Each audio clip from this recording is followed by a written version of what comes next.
Olá a todos, como estão? Espero que bem. Vamos lá. Olha só, eu possuo esses livros, 4 livros, há mais de 20 anos em minha vida. São todos do Dias Gomes. Isso mostra que eu sou um leitor de teatro. Eu gosto de ler teatro, embora eu não goste de peças teatrais. Eu acho chatas, cansativas, não me motivam. É uma coisa minha, uma mera questão de gosto. Mas eu gosto bastante de ler o texto teatral. Aqui eu tenho 3 peças do Dias Gomes e aqui é uma reunião de roteiros para O Bem Amado. Foi bem interessante ler isso aqui, a forma como o Dias Gomes escrevia para a TV. Sucupira, ame-a ou deixa. E quando a gente passa um pouquinho mais à frente, tem um subtítulo, né, um segundo título: Venturas e Desventuras de Zeca Diabo e sua gente na terra de Odorico, o Bem Amado. Então tem a peça O Bem Amado, tenho a invasão, que é descrita como uma peça em 3 atos e 5 quadros, mas na verdade é uma peça político-ideológica. O Dias Gomes ele era muito curioso, né? Aquela figurinha típica de que só a vida comendo caviar e arrotando comunismo aos 4 cantos, mas um excelente escritor. Eu acredito que o seu trabalho mais conhecido, junto com Saramandaia, houve até um remake de Saramandaia pela Globo em 2013, eu não assisti porque há muitos anos eu não assisto a TV, mas a primeira versão também fez muito sucesso.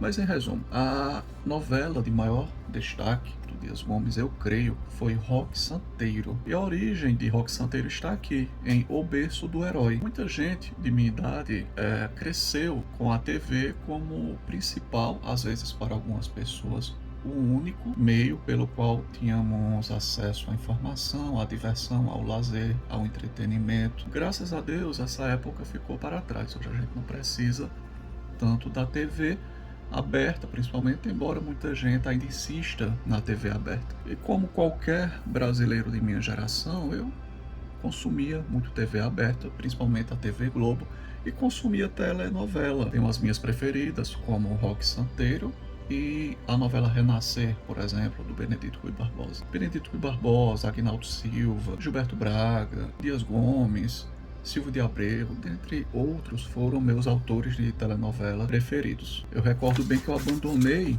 a telenovela em 2004. Eu sei exatamente o ano porque eu acompanhei do início ao final 2 novelas: Da Cor do Pecado, As Aventuras de Preta e Paco querendo viver o seu amor e sendo impedidos por isso, era a novela das 7. E a novela das 9 foi Celebridade, com a Cláudia Abreu e a Malu Mader. Cláudia Abreu como a vilã Laura, uma ótima atuação, não tem como não dizer.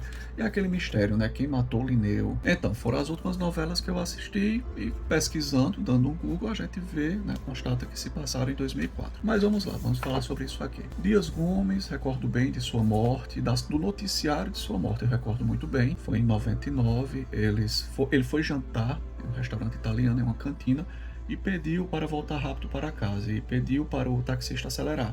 O taxista acelerou, perdeu o controle, bateu no poste, ele caiu pela porta e foi esmagado entre uma parte de concreto da rua e o próprio veículo. Foi assim a morte do Dias Gomes. Isso foi muito noticiado. Em Roque Santeiro, no caso aqui o Berço do Herói, qual a história que nos deram? O Roque era um santeiro, ou seja, fabricava santinhos, santos de madeira. Houve invasão da cidade por cangaceiros, então ele teria falecido no embate com os cangaceiros. Está se produzindo até um filme na cidade, baseado na vida do Roque Santeiro, onde o ator que interpretará o Roque será o Fábio Júnior. Só que mais à frente o verdadeiro Roque retorna, é o José Wilker. E ele mostra que tudo foi uma grande mentira. Na verdade, ele foi um covarde. Ele aproveitou a invasão da cidade para roubar um ostensório todo em ouro da igreja e ali fazer sua vida. Foi morar fora, na Europa, na Itália, e soube investir bem essa grana. Ficou rico com isso, depois volta arrependido e traz um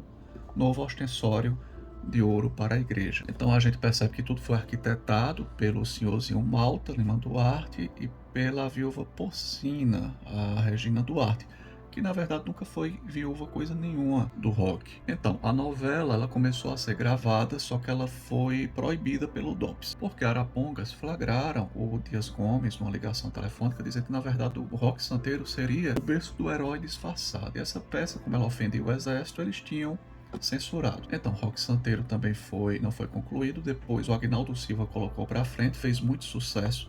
O Dias Gomes cresceu o olho em cima do sucesso e pediu a novela para si, para que ele continuasse. Deu uma rasteira no Agnaldo Silva. Agora, o berço do herói, do que se trata, é uma história diferente em muitos aspectos, obviamente. Primeiro que a história do herói foi uma história criada sobre o Cabo Jorge. O Cabo Jorge teria sido um cabo de uma pequena cidade do interior da Bahia, que lutou durante a Segunda Grande Guerra, e ali ele faleceu e foi um herói de guerra, teria matado muitos nazistas. Então, o Major Chico Manga e a Antonieta se uniram para inventar a história do Cabo Jorge. Então ela se disse ser viúva do Cabo Jorge, começaram a colher frutos diante disso, mudaram o nome da cidade e do município para município de Cabo Jorge.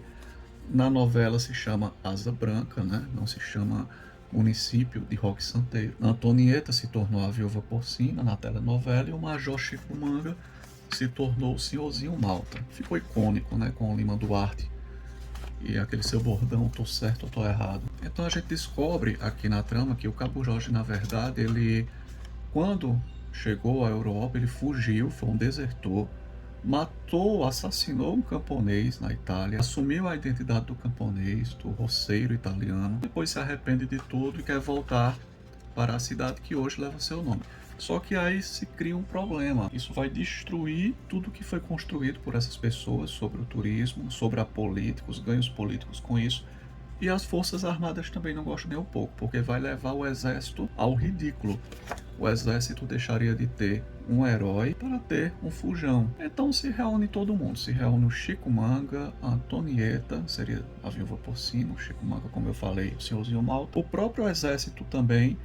Até mulheres da vida da zona da cidade que percebem que o turismo vai cair, todos se unem para assassinar o Cabo Jorge, esse herói fajuto. Enfim, achei interessante compartilhar estes livrinhos. Cara, é tão legal, né? Eu tenho isso aqui há mais de 20 anos em minha vida, estão bem conservados. São da editora Bertrand Brasil, que depois foi incorporada ao Grupo Record, salvo engano. Em uma breve pesquisa eu percebi que eles continuam reeditando as obras do Dias Gomes com a nova capa, nova roupagem. Eu gostava muito dessas capinhas.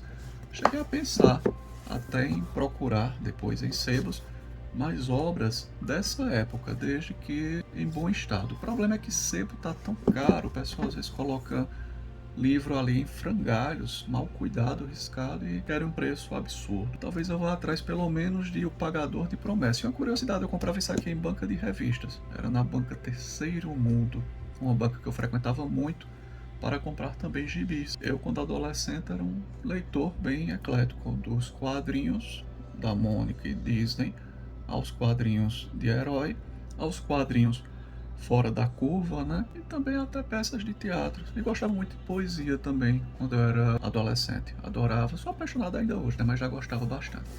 Enfim, compartilhando com vocês, Sucupira, Ame ou Deixe, O Berço do Herói, A Invasão e a peça O Bem Amado. Ficou linda, ficou essa capa aqui, O Bem Amado, o Zeca Diabo sobre um cavalo com a pistola em punho. E o cemitério, tem essa coisa com o cemitério, né? Eles precisam de um defunto para inaugurar o cemitério, coisas da política brasileira. Enfim, fico por aqui, um abraço a todos vocês e até a próxima.